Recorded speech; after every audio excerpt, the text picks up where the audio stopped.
Ito guys, yung unang huli ko, unang scoop ko lang nung net. Dami niya oh. Siguro mga nasa 50 pesos to pag binili nyo sa pet shop. Ayan. Hindi lang ako pwede maglagay na masyadong marami sa plastic kasi pagdating sa bahay, namamatay siya agad. So pa konti-konti lang ang lagay ko. Pero pupunin ko tong dalawang bag na to. So ayan. Sige, huli pa tayo ng isa pa. Nakikita nyo dun guys, dun sa bandang dulo. Dun ako manghuli. So papakita ko sa inyo yung pag-scoop ko dun. Pero dapat mabilisan siya kasi bumababa sila sa ilalim. Ayun. Kita nyo ang itim oh. Ang dami niyan.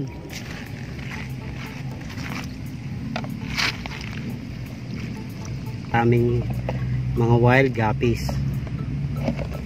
Hindi na kami namomroblema sa pagkain ng mga monster fish.